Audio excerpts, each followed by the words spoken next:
Hello বন্ধুরা, welcome to R Saraswati Puja mini blog. তো প্রথমে আমরা রূপে লক্ষ্মী আর গুণে সরস্বতী হয়ে সেজে গুজে বেরিয়ে গেছিলাম ঘুরতে। তো ফার্স্টে আমরা গেছিলাম সোয়া বাজারে। ওখানে গলি গলিতে এত সুন্দর সুন্দর পুজো হচ্ছিল, দেখে খুবই সুন্দর লাগছিল। তারপর চলে গেছিলাম আবোল তাবোল পাড়ায় একটু ফটোশুট করতে।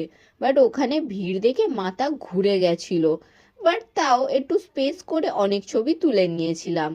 তারপর ওখান থেকে বেরিয়ে চলে গেছিলাম দাও বাড়িতে, যেটা ইনস্টাগ্রামে খুব ট্রেন্ডিং চলছিল। গিয়ে বুঝলাম এত ট্রেন্ডিং কেন ছিল, বিকজ মাটা দেখে জাস্ট চোখই জুড়িয়ে গেছিল। সো ওখানে মায়ের কিছু ছবি অ্যান্ড ভিডিও নিয়ে আমরা মেট্রো ধরে চলে গেছিলাম কলেজে। বাট কলেজে এত ভিড় ছিল যে প্রথমে আমরা বাইরেই বসেছিলাম, তারপরে খালি হতে একটু ভেতরে গেলাম, বাট তাও অনেক ভিড় ছিল। বাট যাই বলো, এত ভিড় হয় বিকজ আমাদের কলেজে সরস্বতী পুজো খুব ভালো করে হয়, প্লাস তার সাথে ডিজে অ্যান্ড খাওয়া দাওয়াও থাকে। এত ঘোরার পর আমাদের তো পা আর মাথা দুটোই ব্যথা হয়ে গেছিলো, তাই জন্য আমরা চলে গেছিলাম অন্নপূর্ণাতে খেতে। ওখানে একটা veg rice and paneer butter masala order করেছিলাম। খেতে মোটামুটি ছিল, not so good not so bad.